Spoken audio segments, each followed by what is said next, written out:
तो 1993 की जितनी भी अजय देवगन की फिल्में आई थी, 8 आई थी, सब की सब फ्लॉप रही थी। और ऐसा कहा जाने लगा कि ये सिर्फ एक्शन में ही थे, और कहते हैं कि उगता हुआ सूरज ज़्यादा रोशनी देता है और फिर बाद में वह बादल आने के बाद वो मध्यम पड़ जाता है। उसी प्रकार अजय देवगन के कैरियर को भी लोगों के द्वारा कहा गया। लेकिन फिर फिल्म आती है 1994 में, एक ऐसी फिल्म जिस फिल्म से अजय देवगन एक्शन अवतार में तो वो पहले भी हिट हो चुके थे, लेकिन फिर जब यह फिल्म रिलीज होती है उसके बाद अजय देवगन को रोमांटिक स्टार के रूप में भी जाना जाने लगा। और फिल्म के गीत और फिल्म में अजय देवगन की एक्टिंग इतनी सराही गई कि उस फिल्म के गीत आज भी आशिकों के लिए यादगार बने हुए। और जो इस फिल्म में अभिनेत्री का नाम है, उस नाम को जो लड़के हैं उन्होंने अपनी गर्लफ्रेंड के नाम हटाकर उसकी जगह वो अपनी गर्लफ्रेंड को इस फिल्म में जो हीरोइन का नाम है सपना नाम से कहने लगे। यानी जो बॉयफ्रेंड थे उन्होंने अपनी गर्लफ्रेंड के जो नाम थे वो बदल दिए थे और सपना कहने लगे थे, क्योंकि ये फिल्म उतनी ही हिट और सुपर हिट रही थी। आशिकों के लिए और दिलजलों के लिए भी इस फिल्म का जो गीत था, एक ऐसी लड़की थी, वो सुपर डुपर हिट रहा था। लगभग ये मानो इस फिल्म के जितने भी गीत थे वो सारे सुपर डुपर हिट ही थे। तो वह फिल्म है 1994 में आई हुई अजय देवगन की super duper hit movie Dilwale. Welcome friend, स्वागत है आपका magic eyes and action star episode number 24 में। यह फिल्म दिलवाले फिल्म एक्शन और रोमांटिक फिल्म थी। यह फिल्म रिलीज हुई थी 4 फरवरी 1994 में। इस फिल्म को IMDb रेटिंग मिली हुई है 5.7 की और इस फिल्म का रन टाइम है 165 मिनट। इस फिल्म को बनाया था हैरी बेवेजा ने। इस फिल्म को लिखा था करण राजदान द्वारा। स्टार कास्ट की अगर बात करें तो Ajay Devgn as Arun, Suniel Shetty as inspector Vikram Singh, Raveena Tandon as Sapna, Paresh Rawal as Mama Thakur, Reema Lagoo, Rami Reddy, Gulshan Grover, Saeed Jafri. इस फिल्म की अगर कहानी की बात करें तो कहानी एक ऐसे लड़के की जो सपना से बहुत ज़्यादा प्यार करता है और फिर उसके बारे में जब पता चलता है मामा ठाकुर को तो वह उस लड़के को फंसाकर जेल भिजवा देते हैं और वहाँ पर उसे इतना टॉर्चर किया जाता है कि वह हो जाता है पागल। तो अजय देवगन ने इसमें जो अरुण का किरदार निभाया था, पागल का किरदार, वह जेल में अपनी गर्लफ्रेंड यानी सपना से बहुत ज़्यादा नफरत करता है जब उसे देखता है, क्योंकि उसके साथ उसे ऐसा लगता है कि उसे उसकी ही गर्लफ्रेंड ने धोखा दिया है। फिर इनकी ज़िंदगी में आते हैं इंस्पेक्टर विक्रम सिंह, सुनील शेट्टी, जो अरुण को बचाने के लिए भरसक कोशिश करता है और फिर वह अरुण को सपना से मिलाने की भी कोशिश करता है। तो फिर आगे क्या होता है, क्या वह सपना अरुण को मिलती है, नहीं मिलती है, अरुण को जिन्होंने पागल किया है उनके साथ क्या होता है, किस तरह वह बदला लिया जाता है, यही इस फिल्म की स्टार कास्ट है। इस फिल्म का नाम रखा गया था दिलवाले, क्योंकि इस फिल्म में 3 दिलवाले थे। अजय देवगन जो सपना के प्यार में दिलवाला था, सपना जो अजय देवगन के प्यार में दिलवाली थी, और सुनील शेट्टी जो कि सपना के प्यार में दिलवाले थे। इस फिल्म का बजट था 2.10 करोड़ रुपए। इस फिल्म ने बिजनेस किया था 6 से 7 करोड़ रुपए का और वर्ल्ड वाइड इसका कलेक्शन रहा था 12 करोड़ रुपए। इस हिसाब से यह फिल्म सुपर हिट रही थी।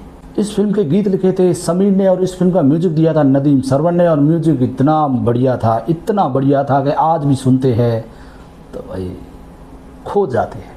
90s एरा में हम खो जाते, इतना लाजवाब, इतना बेहतरीन इस फिल्म का म्यूजिक था। एक एक गाना, एक एक शब्द सुपर थे। इस फिल्म में कुल 7 गाने थे और सारे के सारे सुपर हिट थे। एक ऐसी लड़की थी, कितना हसीन चेहरा, कितनी प्यारी आँखें, मौका मिलेगा तो हम बता देंगे, जो तुम्हें चाहे उसको सताना, जीता हूँ जिसके लिए मरता हूँ, 7 जन्म मैं तेरे साथ रहूँगा, और एक ऐसी लड़की थी। ये इस फिल्म के 7 गाने थे। और गाने नहीं थे, ये वो ज़माना था जब गाने नहीं बनते थे, एक दौर बन रहा था और वो दौर था 90s एरा, जिसके गाने आज भी सुनते हैं। और उन गानों को आप जब भी बस में जाओ, टैक्सी में जाओ, टेम्पो में जाओ, रेल में जाओ, यहाँ तक कि आप ट्रैक्टर चला लो, वहाँ पर भी अगर आप गाना सुनोगे तो 90 वाले ही सुनोगे। तो अब हम बात करते हैं इस फिल्म के अननोन फैक्ट के बारे में, इससे जुड़े हुए किस्से और कहानियों के बारे में। तो फैक्ट नंबर 1, इस फिल्म के लिए पहले हीरोइन के लिए दिव्या भारती को साइन कर लिया गया था, तो लेकिन फिर दिव्या भारती का स्वर्गवास हो जाता है, उनकी मृत्यु हो जाती है और उसके बाद ये फिल्म मिलती है रवीना टंडन को। फैक्ट नंबर 2, तो अजय देवगन की 1993 में आई जितनी भी फिल्में थी वो फ्लॉप हो चुकी थी। उन फ्लॉप के बाद ये अजय देवगन की सुपर डुपर हिट फिल्म थी। फैक्ट नंबर 3, तो इस फिल्म में जो सुनील शेट्टी का रोल था, उस रोल के लिए ऐसा कहा कि सुनील शेट्टी नाराज़ हो गए थे रिलीज़ के बाद, लेकिन बाद में इतनी नाराज़गी नहीं थी कि वो गुस्सा हो जाए, लेकिन थोड़े नाराज़ हुए थे कि क्योंकि जब उनको स्टोरी सुनाई गई थी हैरी बवेजा के द्वारा उस समय सुनील शेट्टी का रोल फिल्म में लेवल का था, यानी बराबर का था, लेकिन जब फिल्म रिलीज होती है उसमें सुनील शेट्टी का रोल थोड़ा कमतर लगता है और अजय देवगन का रोल थोड़ा ज़्यादा लगता है। फैक्ट नंबर 4, तो इसमें अजय देवगन की एक्टिंग की ज़बरदस्त तारीफ हुई थी, लोगों ने वाहवाही की थी, क्योंकि इसमें वो एक्शन अवतार के रूप में जचे थे, पागल प्रेमी के रूप में भी जचे थे और रोमांटिक हीरो के रूप में तो लाजवाब लगे थे।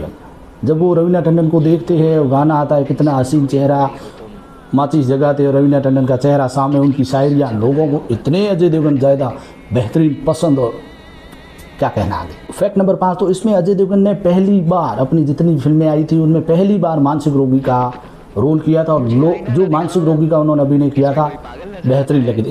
इसके बाद उनकी 2-3 फिल्में और आती है बाद में जिसमें भी मानसिक रोगी के रूप में थे, लेकिन इस फिल्म में जो उनका रोल था, अरुण का रोल था, भाई साहब बहुत ही बढ़िया था। करण राजदान जिन्होंने इस फिल्म को लिखा है, वो इस फिल्म के लिए अजय देवगन की जगह शाहरुख खान को पहले लेना चाहते थे, लेकिन शाहरुख खान ने यह फिल्म करने से मना कर दिया, या किसी कारण से उन्होंने उस समय जो रीजन थे उस कारण से इन्होंने फिल्म को मना कर दिया था, लेकिन बाद में यह फिल्म मिली अजय देवगन को लीड रोल के रूप में और फिल्म सुपर डुपर हिट रही। फैक्ट नंबर 7, सुभाष घई ने इस फिल्म को देखा, इस फिल्म का जो हिस्सा है 60 मिनट का वो देखा और बाद में उन्होंने हैरी बवेजा को कहा कि भाई साहब फिल्म आपने गलत बना दी और जो हीरो आपने लिया है वो हीरो में चार्मिंग कहाँ है, ये तो थोड़ा वैसा लग ही नहीं रहा है रोमांटिक स्टार के रूप में।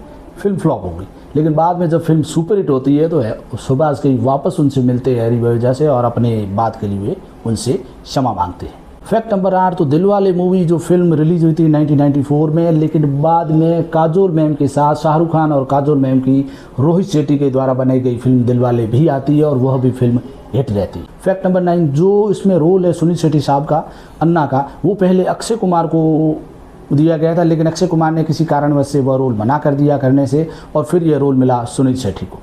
फैक्ट नंबर 10, तो यह ऐसी पहली फिल्म थी जिस फिल्म को जो कैसेट आती थी पहले ऑडियो कैसेट, उस कैसेट में इस फिल्म के गानों के साथ जो इस फिल्म के संवाद और डायलॉग वो भी ऐड करके, जिसे कहा जाता है एम्बेड करके, तो ऑडियो कैसेट के साथ एम्बेड करके बाद में इसे बेचा जाने लगा। ये पहली फिल्म थी दिलवाले जिसमें गानों के साथ साथ संवाद और डायलॉग भी उसमें मिक्स होते थे। फैक्ट नंबर 11, तो इस फिल्म के लिए सुनील शेट्टी को 40वीं फिल्म फेयर अवार्ड के लिए सहायक अभिनेता के रूप में नामांकन मिला था, लेकिन वो अवार्ड नहीं जीत पाए।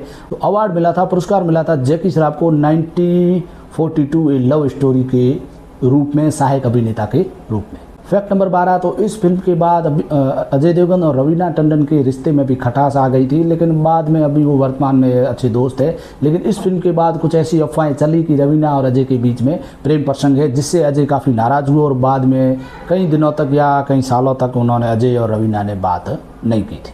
1994 में आई हुई सबसे ज़्यादा पैसा कमाने वाली फिल्मों में यह 8वें नंबर पर थी। पहले नंबर पर फिल्म थी हम आपके है कौन सलमान खान की, दूसरे नंबर पर फिल्म थी मोहरा और तीसरे नंबर पर फिल्म थी नाना पाटेकर स्टारर क्रांतिवीर और 8वें स्थान पर रही थी यह फिल्म दिलवाले। फैक्ट नंबर 14, इस फिल्म के गाने सुपर डुपर हिट रहे थे और कितना हसीन चेहरा कितनी प्यारी आंखें और जीता था, जिसके लिए ये गाना तो इतना सुपर हिट रहा था कि इस फिल्म के ऑडियो कैसेट जो यूनिट थे उसके 55 लाख यूनिट बिके थे उस समय।